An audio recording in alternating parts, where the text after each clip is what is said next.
Ngayon nyo kailangang magpakatatag ni Zack.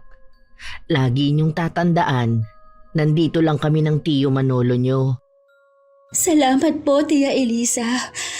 Kung wala po kayo, hindi ko alam kung ano ang gagawin ko. Hanggang ngayon, parang ang hirap pa rin natanggapin na wala na ang itay. Ang saya pa naming nagkukwentuhang tatlo nung isang gabi.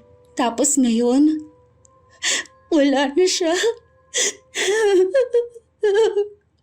Traidor talaga ang sakit sa puso eh.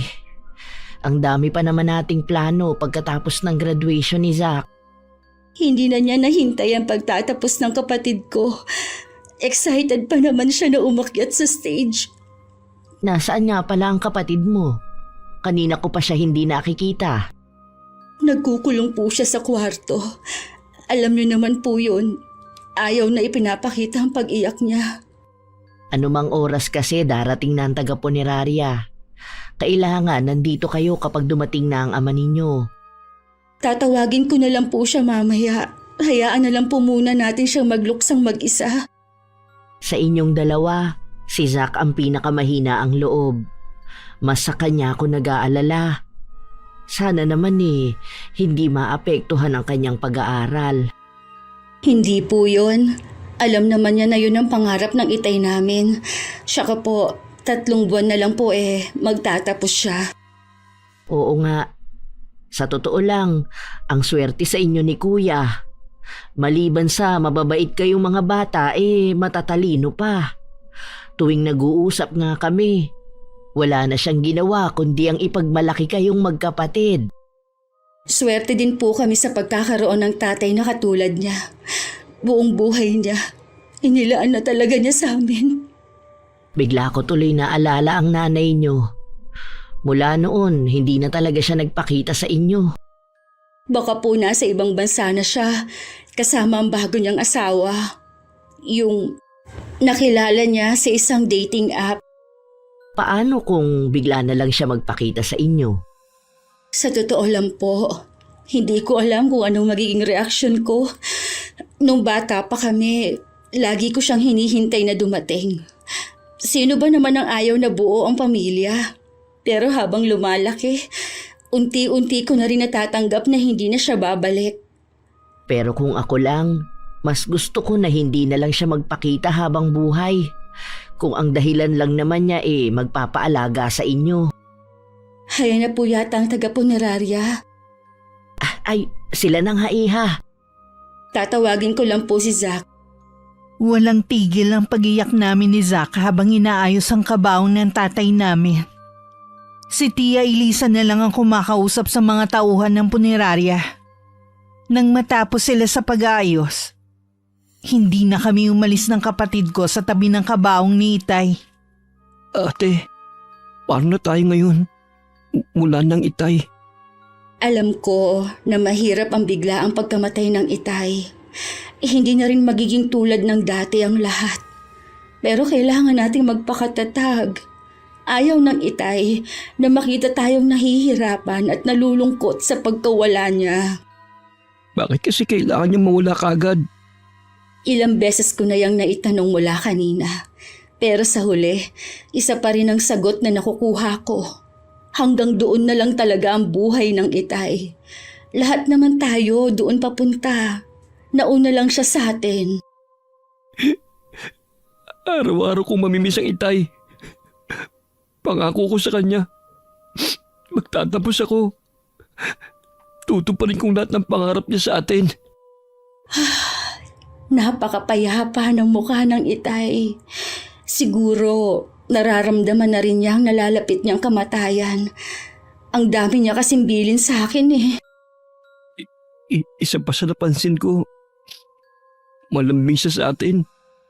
Lagi rin siyang nasa may pintuan para abangan ang pag-uwi natin.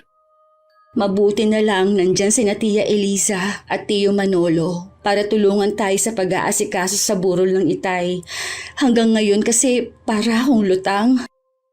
Maraming dumarating para makiramay. Patuloy lang talaga kung gaano kabait si itay. Dito ka muna sa tabi ng itay.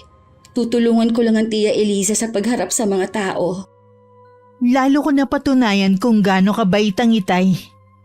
Halos buong kabarangay namin ay naroon. At may iba pa na galing sa iba't ibang lugar. Bali 5 araw na ibuburo lang labi ng aking ama. Para maistima lahat ng mga bisita. Kumuha pa kami ng 4 na makakatulong sa pagbibigay ng kape at biskwit sa mga nakikilamay. Sa huling gabi ng lamay, isang panauhin ng hindi namin inaasahan na darating. Tia Eliza, sino po yung babae na yon? Yung mestiza na maraming alahas sa katawan. Ang ganda naman niya. Hindi mo ba siya nakikilala?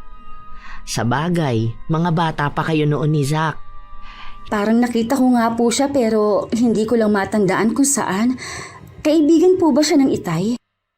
Higit pa sa kaibigan, Iha. Siya ang nanay ninyo, si Ingrid. Siya? Ang nanay namin? Sigurado po ba kayo? Oo naman. Ang kapal naman ng mukha niya na magpakita pa rito.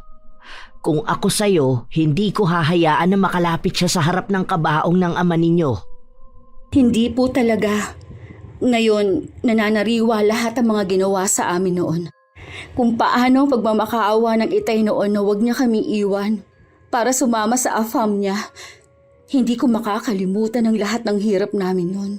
Halos araw-araw, lasing ang Itay dahil sa kanya. Kahit ilang taon na ang nakakalipas, hindi ko makakalimutan ang ginawa niya kay Kuya Frank. Bumabangon muli ang galit sa puso ko. Kung gusto lang naman niya na makiramay, hindi na kailangan pang magtagal siya dito.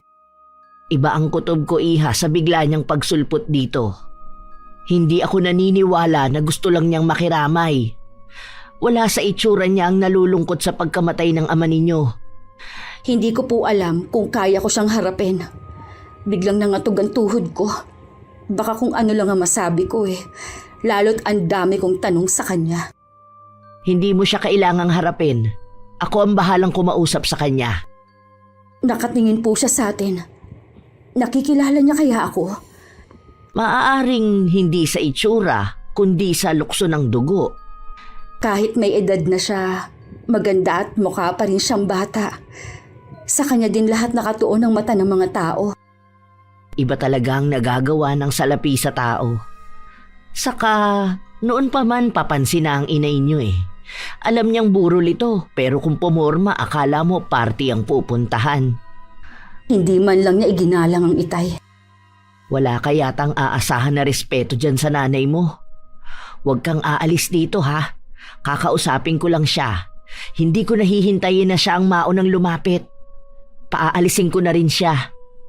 Hindi ko inaalis ang paningin ko sa tiyahin ko.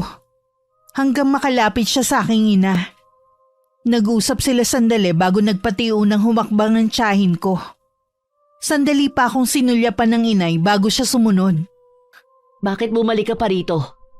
Tinaon mo pa talaga sa burol ni Kuya Frank. Asawa pa rin ako ni Frank. May karapatan pa rin akong pumunta rito. Yung dalagang katabi mo kanina. Siya na ba si Micah? Oo, siya na nga. Mas kamukha siya ng ama niya. Nakuha niya rin pati ang pagiging kayumanggi. Pagkatapos ng ilang taon, yan lang ba ang sasabihin mo? Ni hindi ka man lang nakikitaan ng pagkasabik sa mga anak mo? Tingin ko naman naging maayos ang buhay nila. Sa tingin ko mas naging maayos ang buhay mo. Mula ulo hanggang sa suot mong sandals, lahat mamahalin. Kaya nga tinakasan ko ang buhay ko noon Dahil ayokong habang buhay na maging mahirap. Hindi lang naman ang mahirap na buhay ang tinakasan mo pati na ang responsibilidad mo sa mga anak mo. Matagal nang tapos yun. Hindi naman napariwara ang mga anak ko Alam ko rin kasi na hindi sila pababayaan ni Frank. Sa tingin ko hindi ka narito para kay Kuya Frank at sa mga anak nyo. Ano ba talaga ang sadya mo? Tutal naman tinatanong mo na. Ang kailangan ko talaga ang mamanahin ko kay Frank. Kahit bali-baliktarin mo man ang sitwasyon, asawa pa rin niya ako. May karapatan ako sa maiiwan na ari-arian ng asawa ko. Anong mana ang sinasabi mo? Mula noon, wala ka na talagang kahihiyan.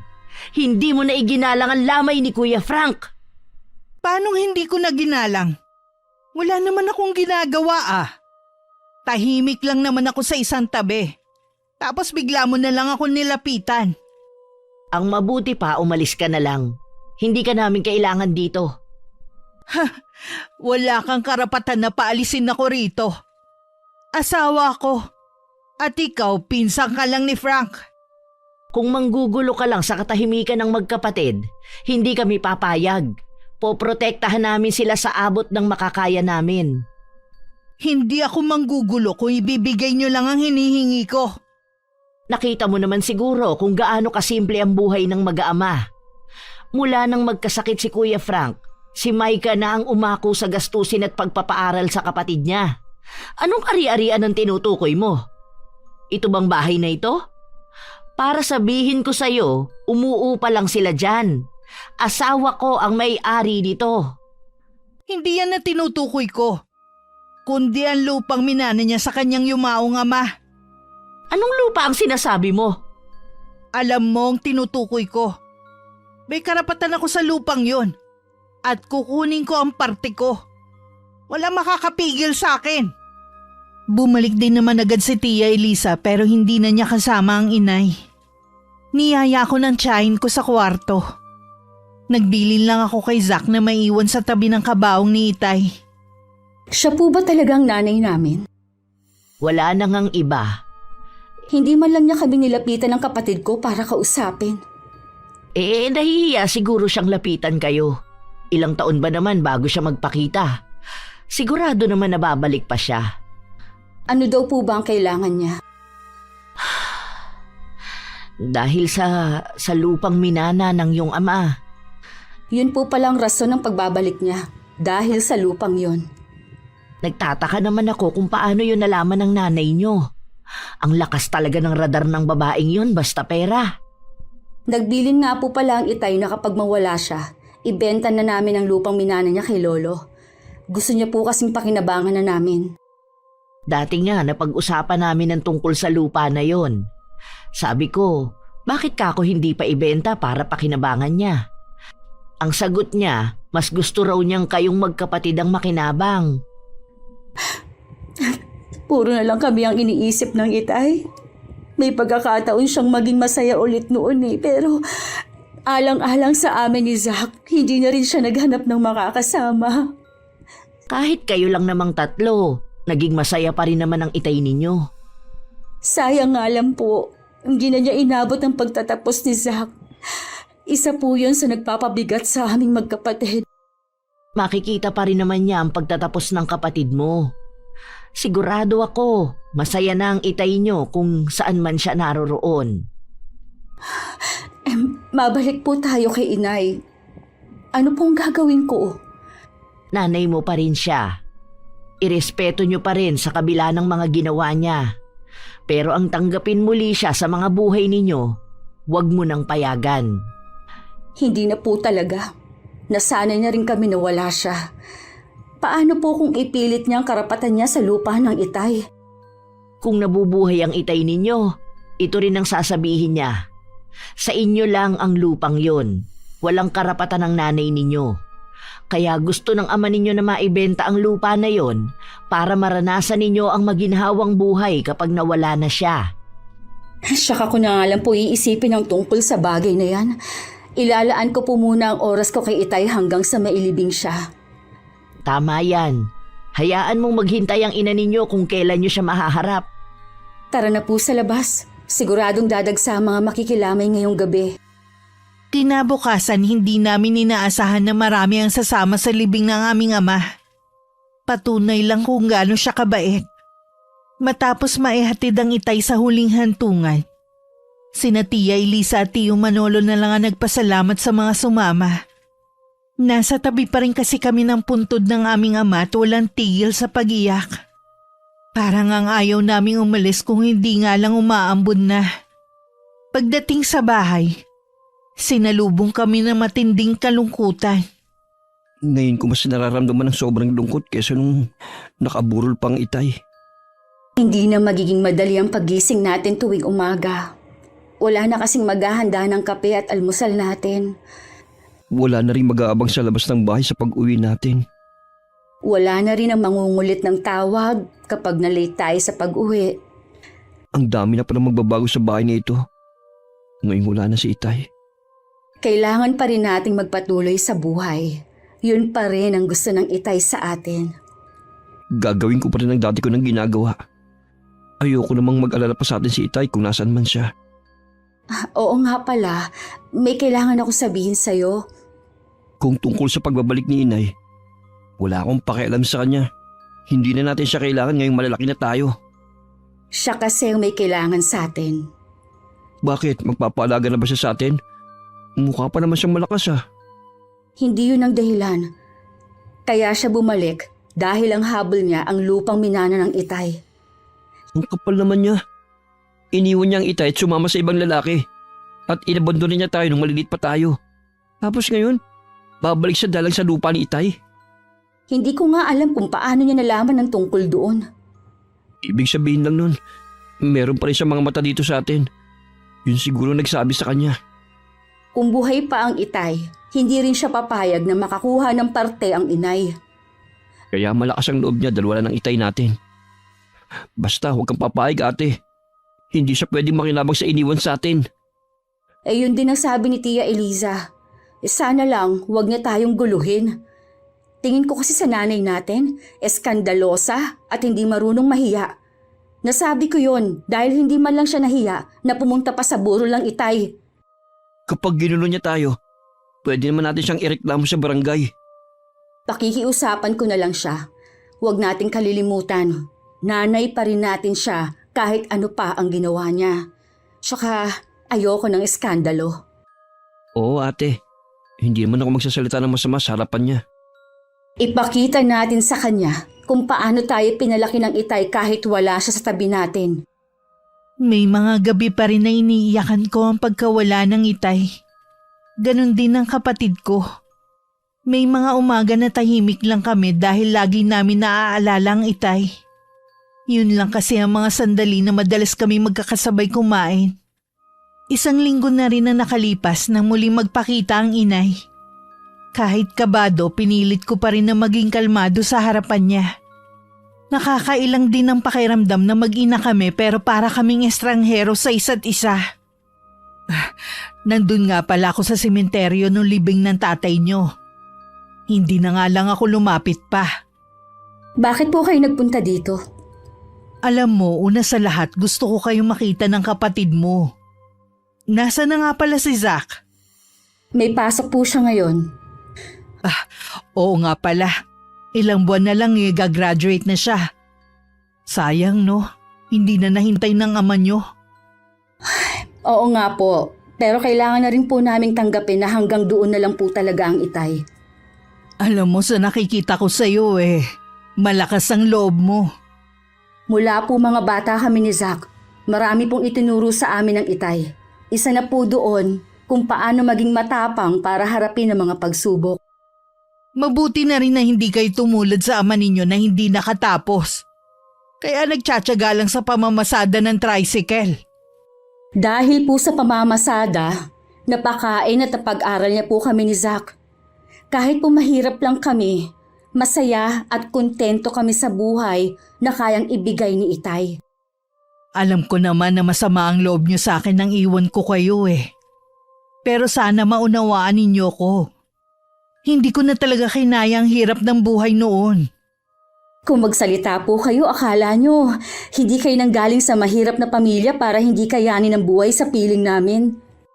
Yun na nga Tapos mahirap pa rin na magiging pamilya ko. Sana po, hindi na lang kayo nagpakasal kay Itay. Umpisa pa lang, alam na ninyong mahirap siya Hindi yung kung kailan kayo nagsasama na, sa kanyo siya iiwan. Akala ko kasi mabibigay niya ang buhay na pinapangarap ko noon. Natupad naman na po ang pangarap ninyong buhay Kaya bakit pa kayo nagbalik? Nabanggit na siguro ni Tia Elisa niyo ang sadya ko.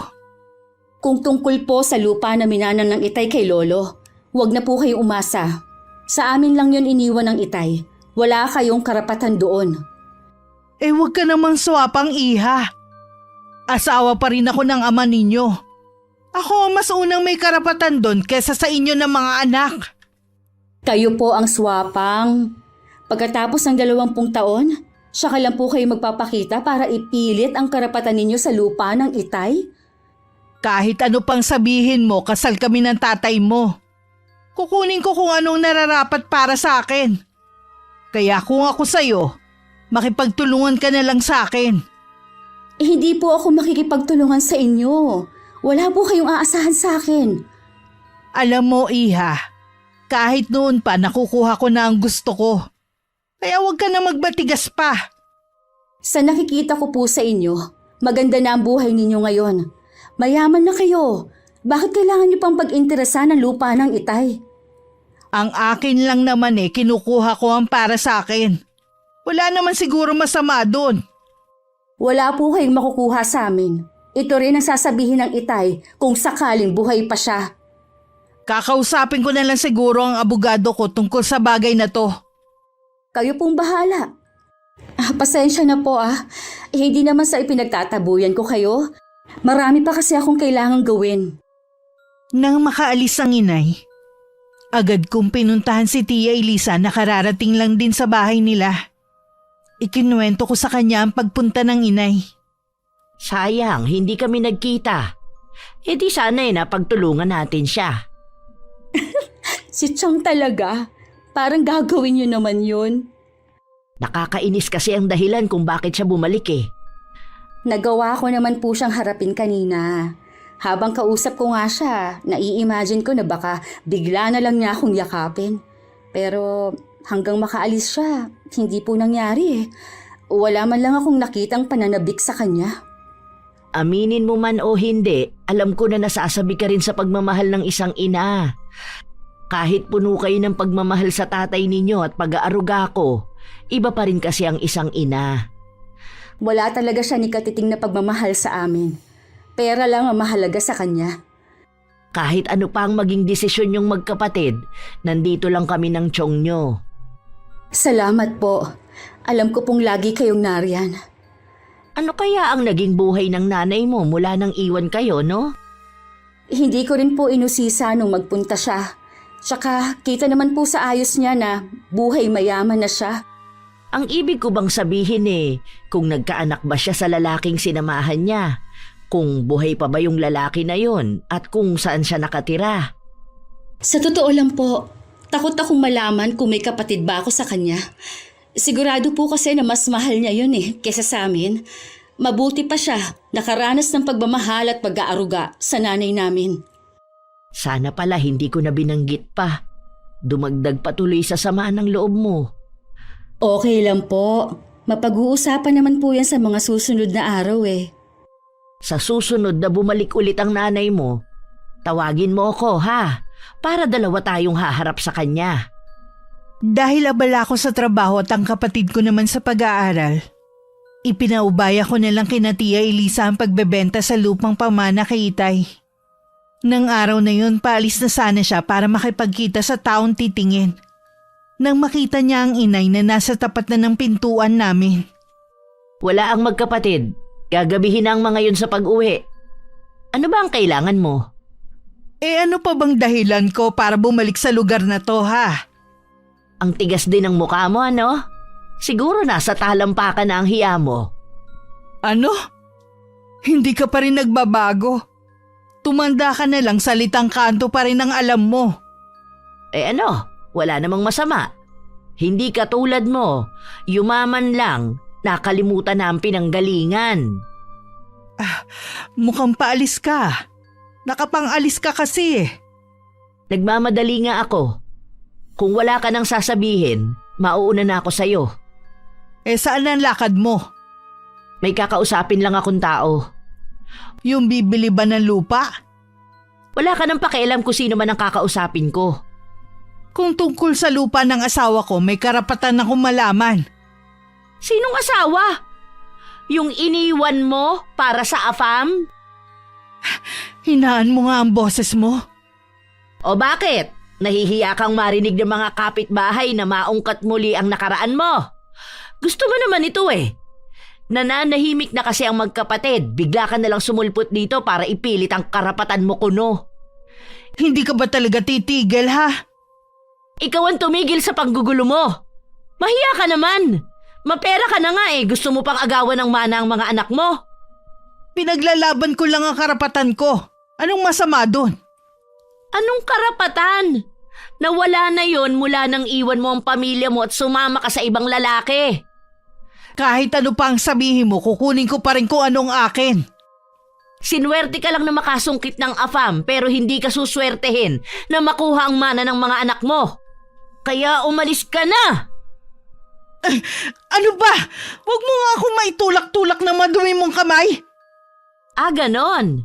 Pwes, ipagtutulakan pa kita hanggang umalis ka. Oo na, aalis na ako. Pero babalik pa rin ako dito. Hindi mo ako mapipigilan. Nakarating naman sa akin ang nangyari. Imbis na nagdadalamhati pa rin ako sa pagkamatay ng itay namin, natatabunan na yun ng pag-aalala sa pwedeng gawin ng inay. Hindi ko na napigilan pa ang sarili ko kanina. Kaya naman naitulak ko na siya. Ibigay na lang kaya natin ang hinihingi niya. Sa tingin mo kaya magugustuhan yun ng ama mo? Mag-isip ka nga, Maika. Hindi nga po siguro, pero tingin ko po kasi hindi titigil ang inay sa panggugulo sa atin. Alam niyo naman po na hindi kami sanay sa gulo. Kilala ko ang nanay mo. Kahit makuha pa niya ang gusto niya, hindi pa rin niya kayo titigilan. Sarili lang niya ang minamahal niya. Hanggat meron siyang nakikita na pwedeng pakinabangan sa inyo, hindi niya kayo patatahimikin. Kakausap po ako ng abogado para malaman kung anong dapat gawin. Mabuti pa nga, Iha. Akala yata ng nanay mo porke mayaman na siya, pwede na niyang makuha ang lahat ng gusto niya sa isang pitik ng daliri lang. Sana hindi na lang siya nagpakita ulit. Kung sakit lang pala ng ulo ang dala niya. Ihanda niyo lang ang mga kalooban ninyo. Sigurado na marami pang gagawin ng nanay niyo na pwedeng ikasama ng loob ninyo ni Zach. Meron pa po bang masasakit sa ginawa niyang pag-iwan sa amin noon? Oo nga, tuwing naaalala ko ang gabing yon. Hanggang ngayon nasasaktan pa rin ako para sa inyo. May mga babae talaga na handang iwan ng pamilya para sa ibang lalaki. Baka nga po si inay ang leader nila eh. Baka nga. Natutuwa naman ako kahit papano Naghagawa mo pang magbiro. Alam kong nagdadalamhati ka pa rin sa pagkawala ng tatay niyo. Habang buhay na po kami magdadalamhati ni Zach. Pero sabi ko nga, kailangan pa rin namin magpatuloy sa buhay. Tama yan, Iha. At isa pa, sa'yo huhugot ng lakas ng loob ang kapatid mo. Kaya nga po, lagi kong ipinapakita kay Zach na matapang ako. Kahit minsan po nangihina din ako. Maiba nga pala ako. Kanina kasi, naikwento ko sa tiyuhin niyo ang nangyari. Nag-aalala siya sa inyo. Baka daw gusto niyong lumipat sa bahay namin. Tatanungin ko po si Zach. Napansin ko po kasi nitong mga huling araw lagi siyang tulala.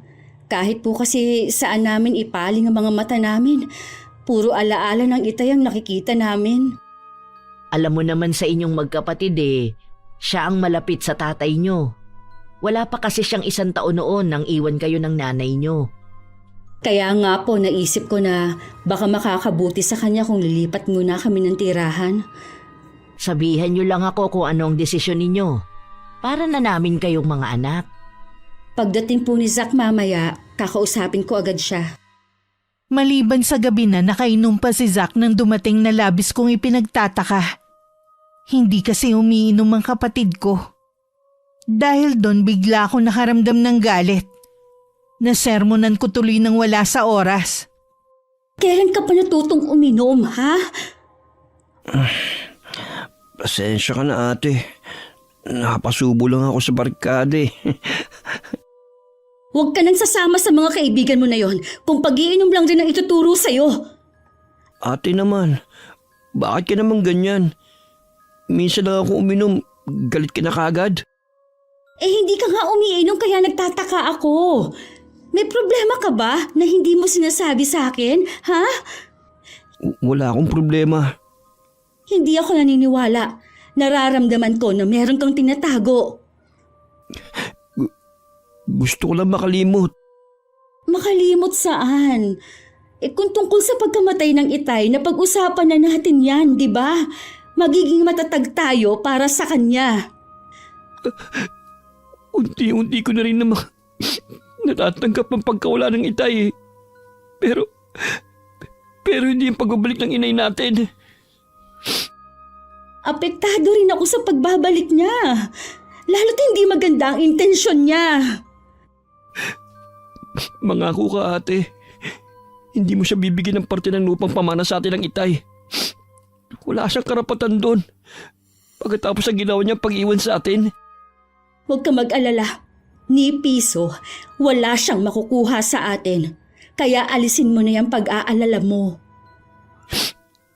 Salamat, ate. Sorry kung uminom ako at naglasing pa. Gusto ko lang kasi makalimot eh. Huwag mo nang uulitin ang pag-inom mo ng alak. Hindi yan mabuti sa kalusugan mo. At kung may problema ka, maliit man o malaki, nandito lang ako para makinig. Pangako, ate. Hindi na ito mauulit pa. Mabuti naman, nagkalinawan na tayo. Kumain ka na ba? Hindi pa, ate. Hindi pa rin ako kumakain dahil hinihintay nga kita. Ipagtitimpla rin kita ng kape para mawala yung kalasingan mo. Tutulungan natin sa paghahain. Wag na. Maupo ka na lang dyan. Baka mahilo ka pa eh. Meron din pala akong sasabihin sa'yo. Ano yun, ate? Kinausap ako ni Tia Eliza kanina. Baka daw gusto nating lumipat sa bahay nila. Iiwan natin ang bahay na ito? Hindi naman talaga atin to eh. Tsaka, tingin ko, hindi tayo makakausad kung lagi na lang nating maaalala ang itay sa bahay na to. Ikaw, ate, kung anong desisyon mo. Magulo pa kasi ang utak ko ngayon eh. Ikaw na munang bahala magdesisyon kung anong makakabuti sa atin. Naisip ko rin kasi, baka lagi tayong pupuntahan ng inay dito. Paano kung ikaw lang ang madatnan niya? Mabuti yung kasama natin si Tia Eliza. Ayoko siya makita hanggat maaari. Matagal ko nang tanggap na wala tayong nanay. Unti-untiin na natin ang pag-aayos ng gamit. Tamang-tama, bukas wala akong pasok sa trabaho. Ganon din ikaw. Tulungan mo na lang ako bukas, ha? Pagkatapos na lang siguro ng 40 days tayo lumipat. Oo naman. Yun talaga ang plano ko. Sige na, kumain na tayo para makapagpahinga ka na. Kinabukasan maaga ako nagising. Nang mga oras na yun tulog pa si Zach nang silipin ko sa kwarto niya. Habang nag-aayos ako ng mga gamit sa sala lumabas ng kwarto ang kapatid ko. Pareho pa kami nagulat nang dumating naman ang inay. At tuloy-tuloy lang siyang pumasok. Mukhang abala kayo ngayon ah. Hindi sana istorbo ang pagdating ko. Hello Zach. Gwapo ka. Yun nga lang ang payat mo. Ang totoo po niyan, marami kaming gagawin ng kapatid ko ngayong araw. Ganun ba? Hindi naman ako magtatagal eh. Gusto ko lang naman malaman ang desisyon nyo tungkol sa kailangan ko. Mawalang galang na po sa inyo. Pero sa tingin ko, hindi na dapat kayo nagpakita sa amin. Pagkatapos ng maraming taon, kung ang lupa lang naman ng itay ang kailangan nyo, wala po kayong karapatan dun. Nag-aaral ka pero hindi mo yata alam ang karapatan ko bilang asawa ng tatay nyo. Sa pagkakaalam ko po, matagal nang walang asawang itay. Iniwan mo siya para sa ibang lalaki, di ba? Hindi nyo kasi alam ang dahilan kung bakit ko iniwan ang itay nyo. Alam po namin, nagsawa na kayo sa buhay mahirap. Alam ko na galit kayo sa akin at ayaw nyo akong makita. Kapag nakuha ko na ang kailangan ko, hindi na ako magpapakita pa sa inyo. Ang kapal naman po talaga ng mukha nyo. Bastos kang bata ka! Hindi ba kayo naturuan ng tatay nyo na magandang asal? Nag-aaral ka pa naman. Tinuruan po kami ng tatay namin kung paano rumespeto sa kapwa. Pero mahirap pong ibigay yun sa inyo. Alam mo, magkasing edad lang kayo ng stepson ko. Pero siya mabait at magalang. Mahal niya ako, tinuring na parang tunay na ina. Hindi katulad mong bastos. Wala po kayong karapatang pagsalitaan ng ganyan ng kapatid ko. Hindi niyo rin kami kailangang kumpara sa stepson ninyo. Igagalang ka pa kaya niya? Oras na malaman niyang iniwan mong sarili mong pamilya para sa pera? Hindi mangyayari yan. Dahil imposible na mayroong magsabi sa kanya ng nakaraan ko. Huwag kayo masyadong kumpiyansa. Ang karma, hindi niyo masasabi kung kailan tatama. Akala ko naman maganda talaga ang pagpapalaki sa inyo ng tatay nyo. Lalo't nakapag-aral kayo. Nagkamali lang pala ako. Huwag niyo na pong babangitin ng itay kung hindi rin lang naman magandang sasabihin niyo. Matuto po kayong rumespeto kahit wala na si itay. Maika, pagsabihan mo tong kapatid mo ha. Kahit ano pang nagawa ko, nanay nyo pa rin ako. Sa akin pa rin kayo lumabas. Kaya ngayon wala nang tatay nyo, sa akin na kayo makikinig. Sa tingin niyo po kaya basta na lang kami susunod sa inyo pagkatapos ng ilang taon ninyong pagkawala? May sarili na po kaming pag-iisip. Kanino nyo ba gustong sumunod ha? Sa mag-asawang Elisa at Manolo? Sila po ang naging karamay ng itay nung panahong iniwan niyo siya. Ngayon naman po, kami ang dinadamayan nila. Wala po akong nakikitang masama kung sa kanila man kami susunod at makikinig. Kaya siguro kayo ganyan eh. Dahil nasusulsulan kayo ng dalawang yon. Itong tandaan nyo ha. Hindi ako papayag na sila ang makinabang sa naiwang ari-arian ng ama nyo. Naghihirap na po ba kayo? Ha? Bakit mo naman naitanong yan? Nagtataka lang po kasi kami kung ba't ganun nyo na lang habulin ang lupang minana ni itay. Kapiraso lang po yun, kumpara sa yaman nyo ngayon. Hindi pa ba malinaw? Asawa ako ng tatay ninyo. Kaya may karapatan ako. Sana po nung nagkapera kayo, nag-aral din kayo. Para alam nyo ang sinasabi nyong karapatan. Iniinsulto mo ba ako ha? Wala po kayong karapatan sa lupa ng itay. Hindi po yun conjugal property. Pamana yun sa kanya ng kanyang ama. Kahit kasal pa kayo, wala po kayong karapatan doon. Hindi totoo yan! Kung gusto niyo po magtanong kayo sa abogado para malinawan kayo. Huwag mo akong turuan kung anong dapat kong gawin. Ngayong alam nyo na, huwag na kayong bumalik pa kahit na kailan. Akala nyo ba gusto ko kayo makita? Kung pwede lang sana na hindi na lang kayo ipinanganak eh. Buhay na alaala kayo kung paano ako naghirap nun. Parang patalim na sumaksak sa mga puso namin ng kapatid ko ang mga binitiwang salita ng inay. Mula nun madalas ko nang makitang tulala si Zach. At minsan umiiyak sa gabi. Alam ko masyadong dinamdam ng kapatid ko ang mga sinabi ng inay. Kawawa naman ang kapatid mo. Mababaw kasi ang luha ng kapatid mo, parang tatay mo eh. Kahit po ako sobrang nasaktan sa mga sinabi ng inay eh. May ganun palang magulang. Sa halip na magpakumbaba, siya pa ang galit at masakit magbitaw ng salita. Pasensya na kayo kung wala ako nung mga oras na yon. Hindi ko kayo naipagtanggol sa nanay nyo. Okay lang po, Chang. Hindi naman po kasi sa lahat ng oras eh, nandyan kayo. Kailangan din naming tumayo sa sariling paa. Sa Sabado na pala ang ika-40 araw ng kamatayan ng ama ninyo. Ako na lang ang bahala na manguna sa padasal.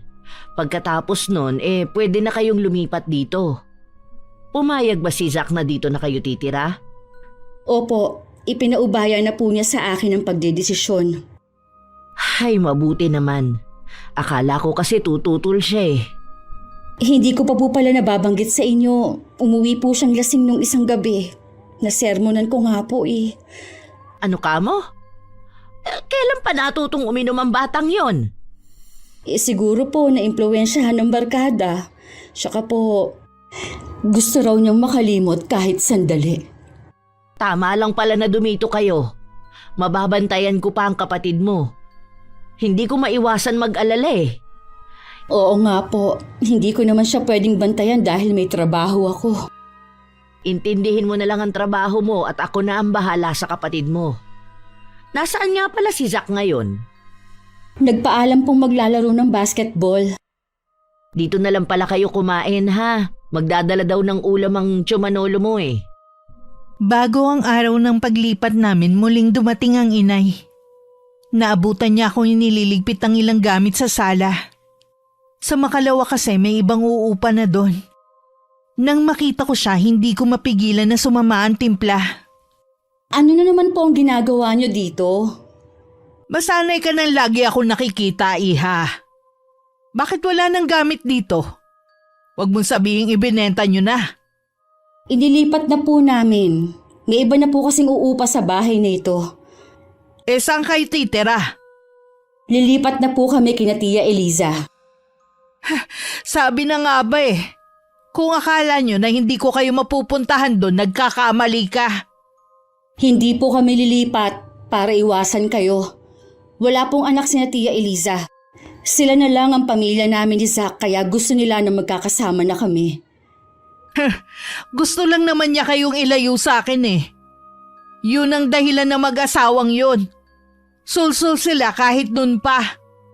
Kahit ano pa po ang dahilan nila, wala pong kaso sa amin. Mahal namin sila na parang mga magulang. Sa tingin mo, maiinsulto ko sa sinabi mo? Alam ko pong hindi. Dahil hindi nyo naman kami tinuring na mga anak kahit noon pa Sarili nyo lang po ang minahal ninyo. Sige na, pag-usapan na natin ang tungkol sa lupa. Nagtanong na po ba kayo sa abogado ninyo? Hindi na kailangan, basta ibigay nyo na sa akin ang parte ko, tapos. Kung ako sa inyo, tumigil na kayo sa pagpunta dito. Wala po kayo mapapala kundi pag-aaksaya lang ng oras.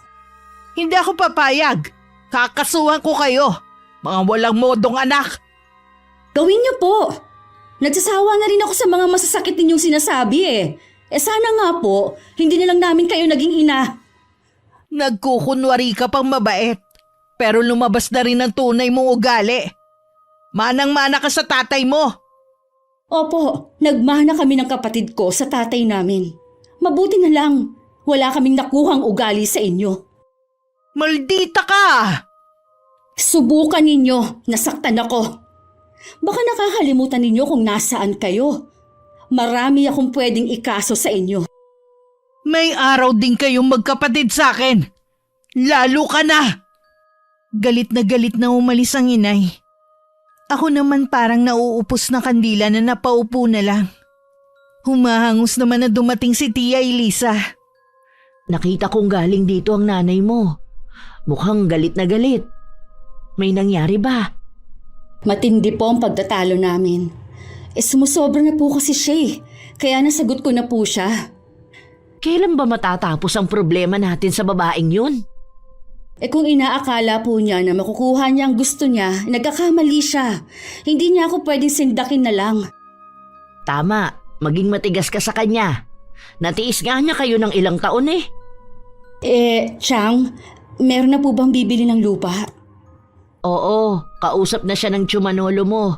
Konting panahon na lang ang paghihintay nyo. Huwag po kayo mag-alala. Bibigyan ko po kayo ng Tiyo Manolo. Naku Iha, hindi namin kailangan yun. Sa inyo yun. Tama lang na kayo ang makinabang. Marami na po kayong sakripisyo sa amin. Tanggapin niyo na po ang ibibigay ko. Saka na natin yan pag-usapan. Ang mabuti pa tulungan na kita sa pagliligpit ng mga gamit nyo. Nakahinga naman ako ng maluwag na mga sumunod na araw hindi na ulit pumunta ang inay. Dahil sa kaabalahan ko sa trabaho, hindi ko napapansin ang kakaibang kinikilos ni Zach. Wala rin kaming kamalay-malay na nakipagkita sa kanya ang inay. Tay, bakit nyo kami iniwan kaagad? Sabi ko babawi pa ako sa inyo Ang daya nyo naman. Miss ko na po kayo. Malapit ka talaga sa tatay mo, no? Kahit mahigit 2 buwan na siyang wala iniiyakan mo pa rin. Anong ginagawa nyo rito? Mula sa eskwelahan nyo, sinundan kita papunta dito sa sementeryo. Bakit kailangan nyo akong sundan? Masama ba? Gusto ko lang naman malaman ang mga ginagawa mo. Tigilan yung pagsunod-sunod sa akin. Wala po kayong mapapala sa akin. Ate ko magpapasya tungkol sa lupa. Kung hindi dahil sa pagsunod ko sa'yo, hindi ko sana malalaman ng sekreto mo. Anong ibig niyo sabihin? Sa tingin mo kaya matutuwa ang itay mo? Kapag nalaman niya nalulung ka pala sa ipinagbabawal na gamot? Hindi totoo yan. Parang pinalalabas mo na gumagawa ako ng kwento Kaya minabuti kong kuhanan na lang kayo ng video. Ito, panoorin mo. Matibay na ebidensya yan. Hindi. Buray mo yan. Hindi dapat kumalat yan. Isang buwan lang gagraduate na ako. Baka makarating yan sa eskwelahan namin. Ganun ba? Pasensya ka na, iho, pero kausap ko na ang isa sa mga professor mo kanina. At pinakita ko na to. Bahala na siya kung anong parusa ang gagawin sa'yo. Anong ginawa mo? Hindi mo ba alam na pwedeng hindi ako makagraduate? Sinira mong buhay ko! Ganti ko yan dahil sa pagmamatigas nyo ng ate mo. Sarili nyong ina pinagdadamutan nyo. Anong klase kayong mga anak? Ang sama mo! Masama na kung masama. Wala akong pakialam kung yan ang tingin nyo sa akin. Kahit hindi nyo ibigay ang parte ko sa lupa ng ama nyo, at least nakaganti na ako sa inyo. Ang pangarap namin, Itay, sinira mo. Bakit? Tumigil ka nga sa pag-atungal mo dyan. Baka mamaya bumangon ng mga patay sa sementeryo na to. Wala kang kasing sama. Hindi ka sana patahimikin ang konsyensya mo habang buhay. Matutupad sana ang pangarap mo kung nakinig lang kayo sa akin. Hindi nyo ako kaya. Tatay nyo nga, hindi ako kinaya Kayo pang mga anak ko. Halos umalik na sa lupa ang mukha ng kapatid ko sa tindi ng paghagulgul niya. Ang inay naman nakangiti pang naglakad palayo sa lugar na yun. Gaya ng inaasahan, hindi pinalampas ng eskwelahan ang nangyari. Kahit anong pagmamakaawa ni Zack at ng mga kaibigan, hindi sila pinayagan na makagraduate. Anong ginagawa mo, Iha? Tumitingin po ako sa online ng pwedeng iregalo kay Zack sa graduation niya. Naghahanap na nga rin ako ng ireregalo namin ng tsumanolo mo Ipagluluto ko rin siya ng mga paborito niya. Huwag na po kayo mag-abalang magluto. Plano ko po kasi na kumain na lang sa labas sa araw na yon para hindi na po kayo mapagod. Mas okay nga siguro nakakain na lang tayo sa labas. Matagal-tagal na rin naman nung huling lumabas tayo ng itay nyo. Nasaan nga po pala si Zack? Maagang umalis kanina Sa university daw siya pupunta. Baka may practice. Malamang po, bagong cellphone na lang ireregalo ko sa kanya. Naku, siguradong matutuwa ang kapatid mo. Hindi naman kasi siya pala hingi sa inyo Nakita ko nga na luma na ang cellphone niya at may basag na. Napakabait naman po ni Zack kahit nung bata pa. Hindi siya maluho kahit kaya ko namang ibigay. Mahina nga lang ang loob. Nitong mga huling araw nga laging malalim ang iniisip niya. Nang tanungin ko naman kung may problema, wala naman daw at iniisip lang ang graduation nga. Hindi lang po siguro siya makapaniwala na magtatapos na siya. Oo nga. Maiba nga pala ako. Hindi na yata nagpakita ulit ang nanay niyo. Baka po natauhan na rin. Wala naman po talaga siyang habol dahil pamana ang lupa na yon kay Itay. Siguro po may nakausap na siyang abogado. Ang yabang kasi niya Sana nga wag na siya magpakita. Baka mamaya kasi nagpapalamig lang yun. Ipagdasal po natin na sana tuluyan na siyang manahimik. Oo nga, magtitirik pa ako para ipagdasal siya. Sana lang tablan siya. Si Tia Eliza talaga. Isang linggo na lang graduation na ng kapatid ko. Handa na rin ang mga regalo namin sa kanya. Minsan pag uwi ko, nadatnan ko siyang nakatingin sa damit na isusuot niya. Excited ka na, no? Oo, ate. Itong damit na ito, kami pa ni tatay ang bumili. Tapos, bilang araw na lang inatake pa siya. Ay, alam ko, namimiss mo na siya. Ganon din naman ako Sigurado, masaya siyang nakatingin sa'yo. Sa wakas, pakakaakyat ka na rin sa stage. Ate! Binata ka na, Pero iyakin ka pa rin. Sorry ate. Bakit ka nagsasorry? Basta ate. Sorry talaga. Tandaan mo, mahal na mahal kita. Mahal na mahal din kita. Ate, gusto mo ba ng ice cream? Libre ko. Lagi lang kasi ikaw ang nanlilibre sa akin mula nung bata pa tayo. Hayaan mo naman na ako manlibre sa'yo. Aba, gusto ko yan. Tara na kung ganon. Isama natin si Tia Eliza. Masaya kaming tatlo noon na nasa tapat ng tindahan habang kumakain ng ice cream. Wala kaming kamalay-malay sa trahedyang nagbabantang mangyari. Hapon habang naghihintay na masasakyan, biglang tumawag ang tiyahin ko na umiiyak. Nanlamig ang buong katawan ko. At parang gusto nang bumigay ng mga tuhod ko habang nakikinig sa kabilang linya. Sa nanlalabong paningin, pinara ko ang taxi at nagpahatid sa ospital. Ano pong nangyari kay Zach? Ano ang inom niya? Nagtaka na kasi ako kung bakit ang tagal niya sa loob ng banyo. Kumakatok ako pero hindi siya sumasagot. Bigla akong kinabahan kaya pinuwersa na ng tsumanolo mo ang pinto. Nakita nga namin, bumubula at umuusok na ang bibig niya. Ininom ni Zach yung galon ng muriatic acid. Hindi! Bakit, Zach? Bukas ng graduation mo. Nasaan na po ang kapatid ko? Ha? Gusto ko siya makita. Maika! Ginawa lahat ng doktor para mabuhay si Zach. Maniwala ka. Sinubukan nila siyang iligtas.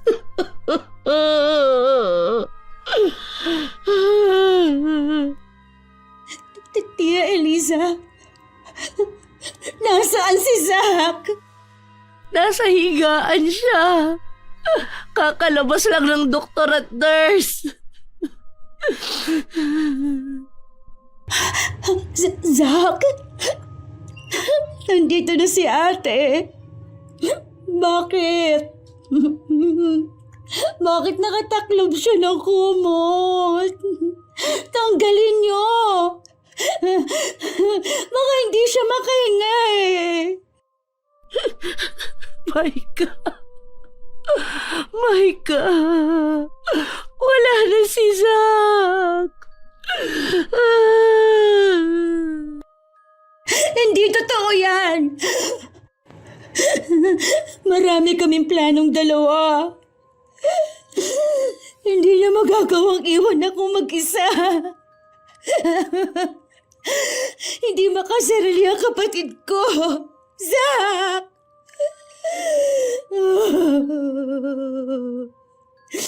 Imulat mo naman ang mata mo. Bukas ng graduation mo eh. Zach naman eh. Sinabi na gumising ka na. Maika, hindi na siya gigising. Iniwan na niya tayo. Hindi to totoo. Zach, gising. Pag mo akong iwan. Nung mga oras na yun, parang gusto ko na rin sumama kay Zach.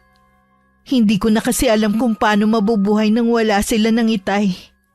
Hanggang maiuwi ang labi ng kapatid ko, walang tigil ako sa pag-iyak. Maraming tanong sa isip ko na hanggang ng mga sandaling yun, naghahanap pa rin ng kasagutan.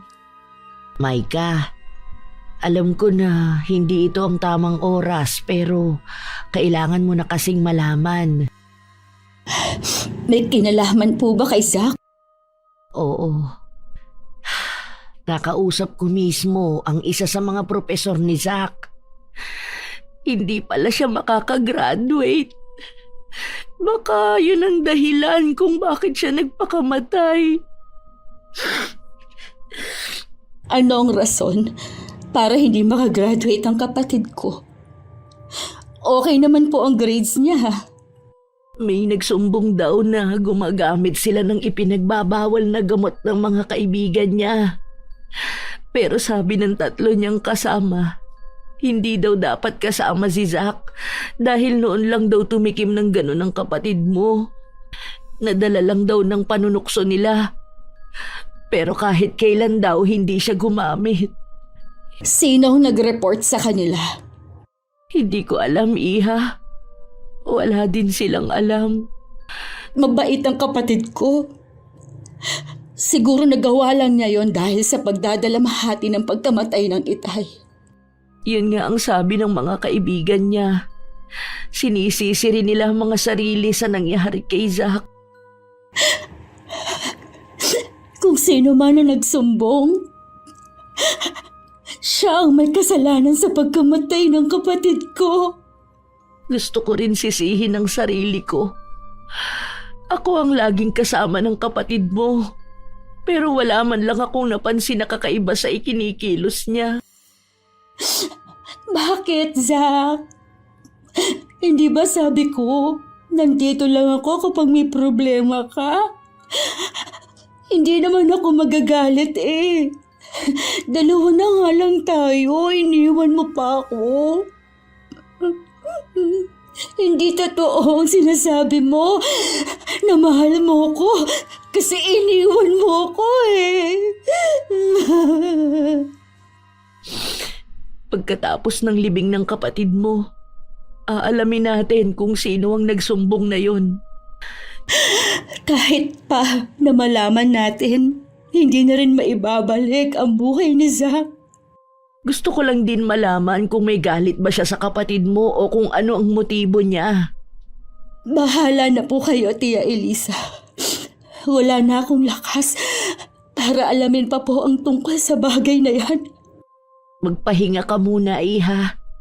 Ilang gabi ka ng puyat. Baka kung mapano ka. Mabuti na rin siguro na sumunod na rin ako sa kanila. Wala na ring halaga ang buhay ko. Huwag mong sabihin yan.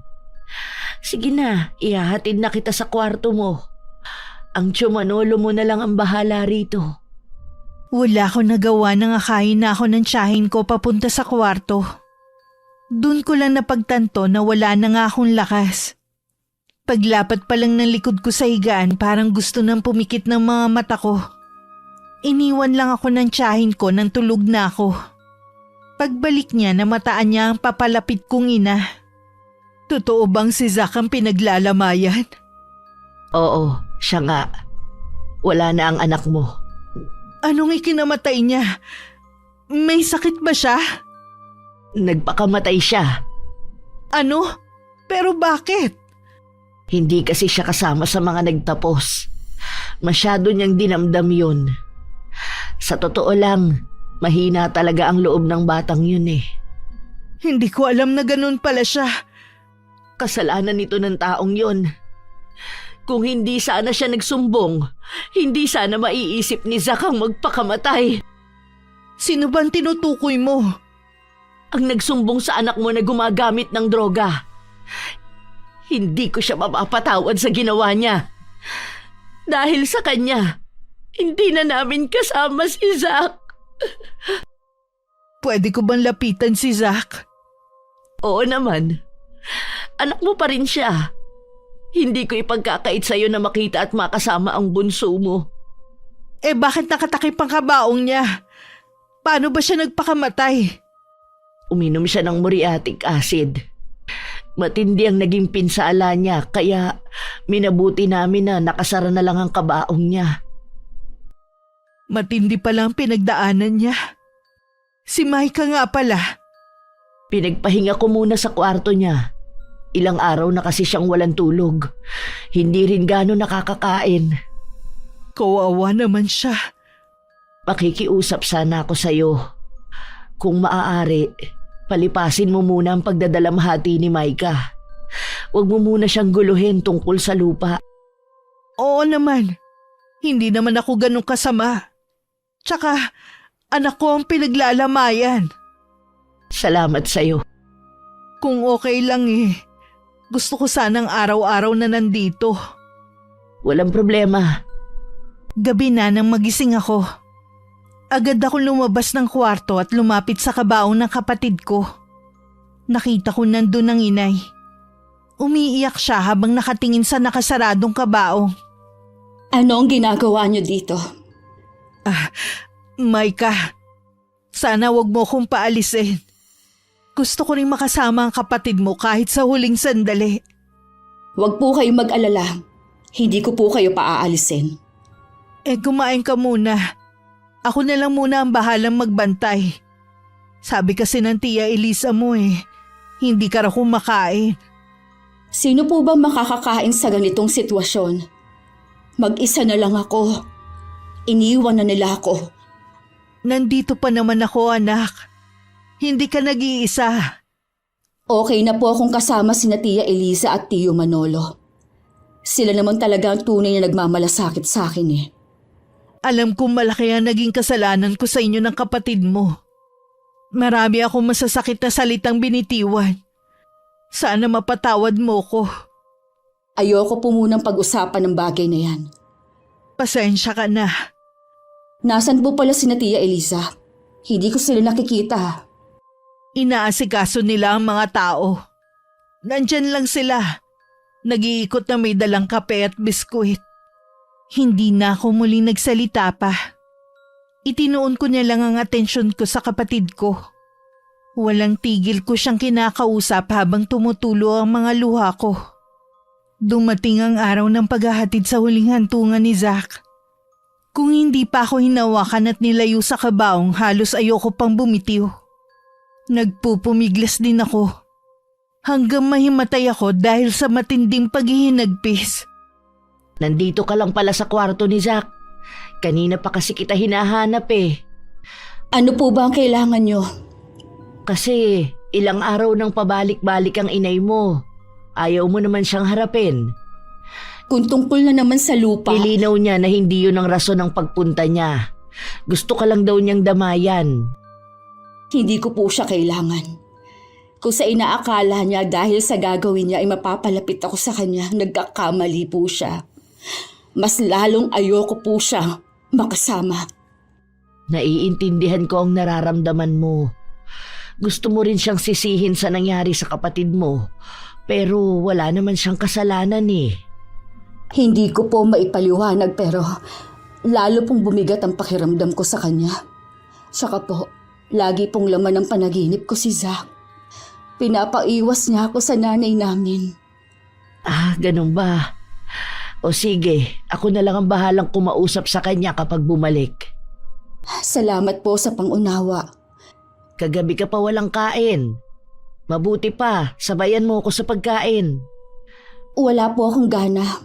Gusto ko lang po dito sa kwarto ni Zach. Pilitin mong kumain kahit konti. Sige na, hindi ako lalabas kung hindi ka sasama. Sige na nga po. Ay salamat naman, napilit na rin kitang kumain. Hindi matutuwa ang itay at kapatid mo kung makikita nilang pinababayaan mo ang sarili mo. Mula nang mamatay ang kapatid ko, hindi na ako pumasok sa trabaho. Mas gusto ko lang magkulong sa kwarto ng kapatid ko. Kinabukasan dumating muli ang inay. Hinayaan naman ng tiyahin ko na masilip niya ako. Sa tingin ko wala na sa tamang katinoan si Maika. Nagdadalamhati pa ang anak mo dahil sa magkasunod na pagkawala ng itay at kapatid niya. Yun nga ang dahilan kung bakit para na siyang nawawala sa sariling katinoan. Imbis na ikaw ang umunawa sa pinagdadaanan ng anak mo, ikaw pa talaga ang humuhusga sa kanya. Hindi ko siya hinuhusgahan Sinasabi ko lang ang nakikita ko. Kita mo nga parang hindi niya tayo nakita kanina. Tulala lang siya habang yakap-yakap ang litrato ng kapatid. Hindi na rin siya pumapasok sa trabaho. Mabuti sana yun para malibang-libang siya. Kaysa nakakulong siya sa bahay na to. Kung sakali man na mawala nga sa katinoan si Maika, nandito lang ako para alalayan siya. Pati ba sa lupang pag-aari ni Frank ikaw ang namamahala? Hindi ako papayag, no?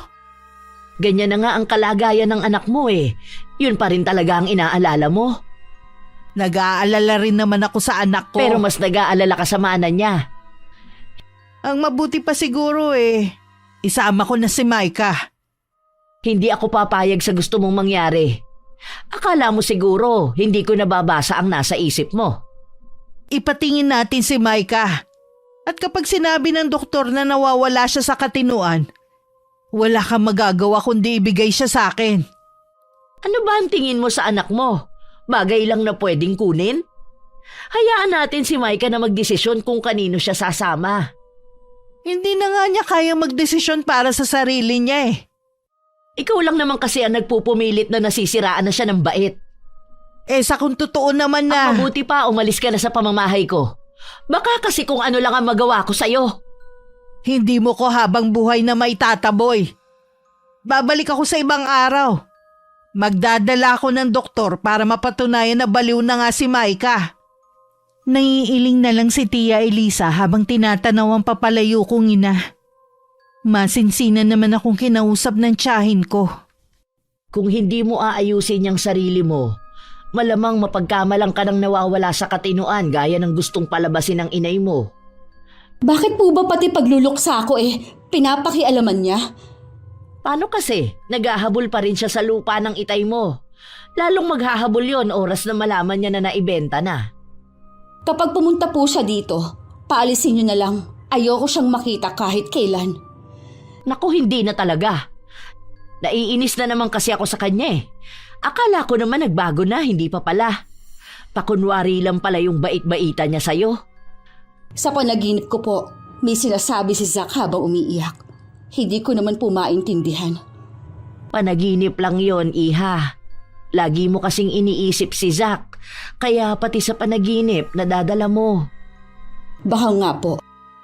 Ang mabuti pa dun ka muna sa upuan. Aayusin ko lang itong higaan. Malinisan na rin ang kwarto niya. Ilalabas ko na rin itong kumot at sapin. Meron pong papel na nahulog. Ha? Baka nakaipit ito sa kama. Parang sulat Oh, sulat nga. Nakapangalan sa'yo. Akin na po at babasahin ko. Baka sulat po ni Zack bago siya magpakamatay. Nanginginig ang kamay na inabot ko ang sulat at saka binasa. Hilam na sa luha ang mga mata ko nang ibigay ko ang sulat kay Tia Elisa. Kahit ang tiyahin ko hindi makapaniwala sa nilalaman ng sulat galing sa kapatid ko. Diyos ko! Totoo ba ito? Siyang nagsumbong kay Zack.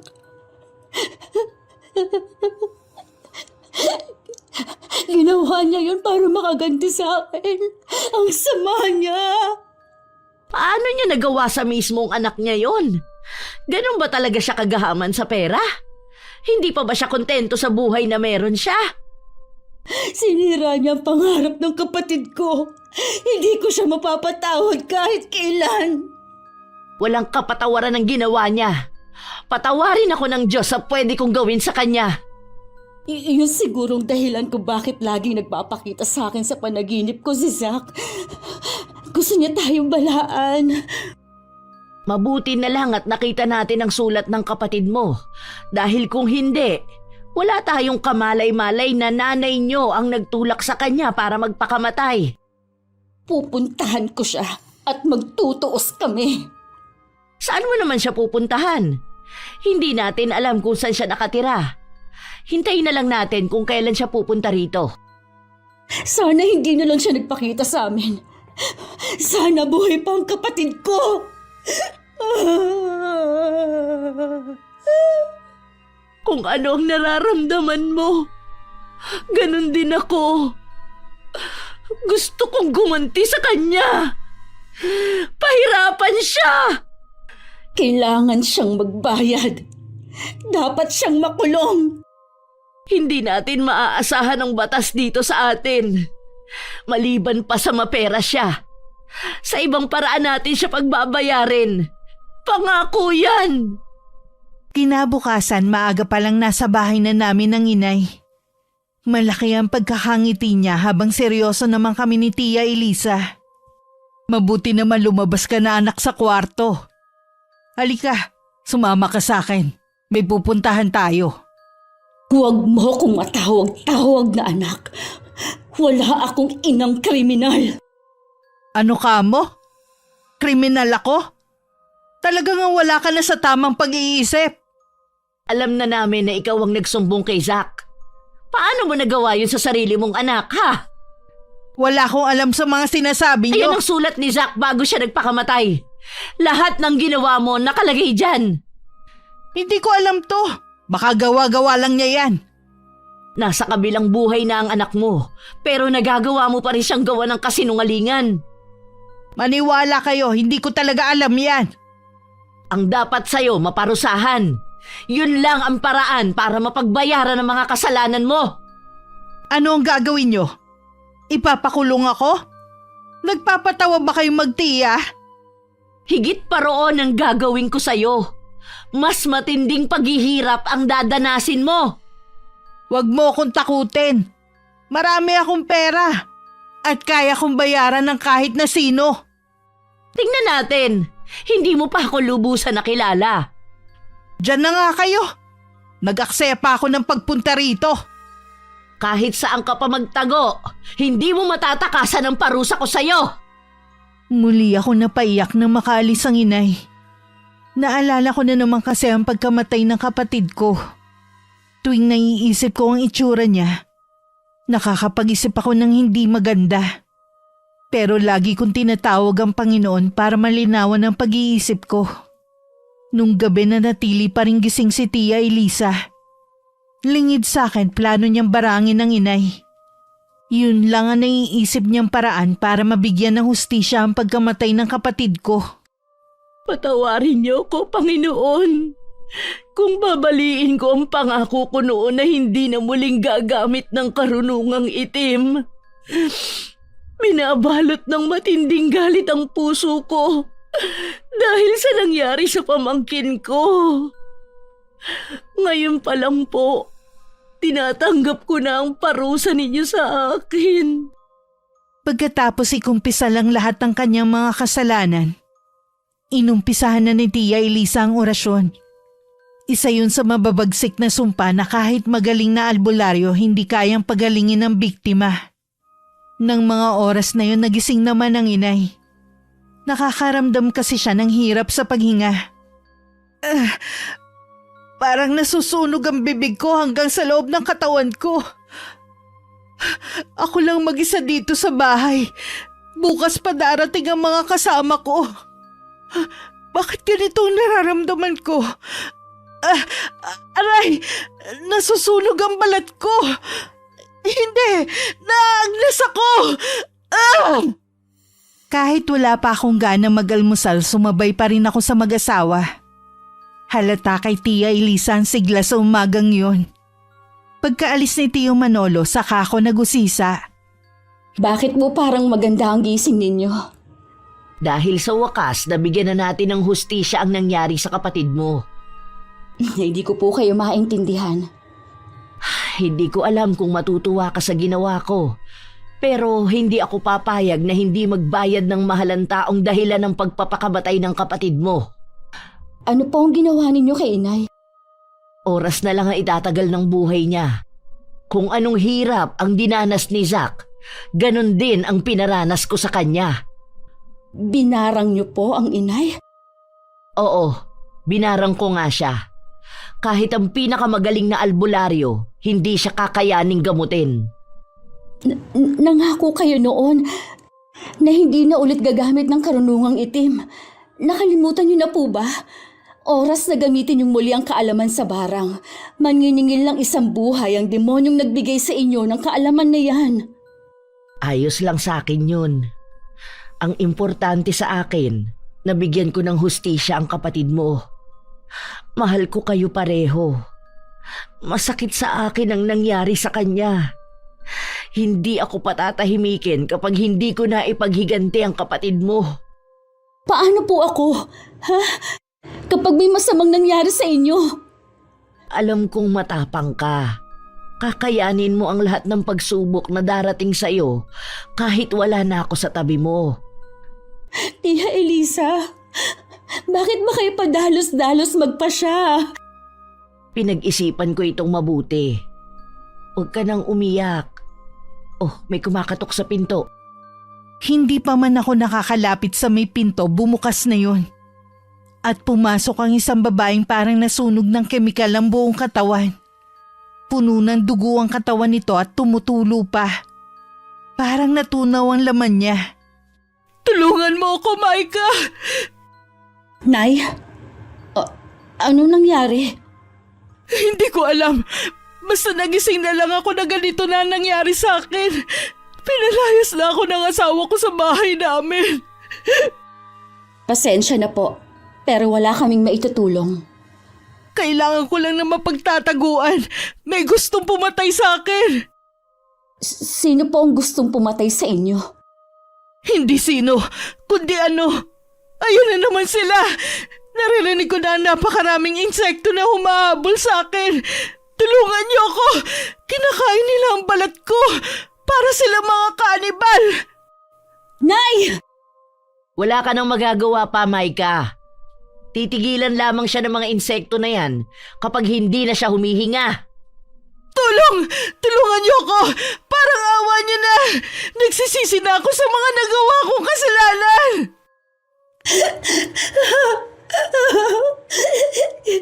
Inay! Sana hindi ka nalang nagbalik sa lugar na ito. Yan ang kabayaran mo sa mga nagawa mong kasalanan. Sa pagiging gahaman mo. Pati anak mo ipinahamak mo dahil sa kapiraso ng lupa na gusto mong angkinin.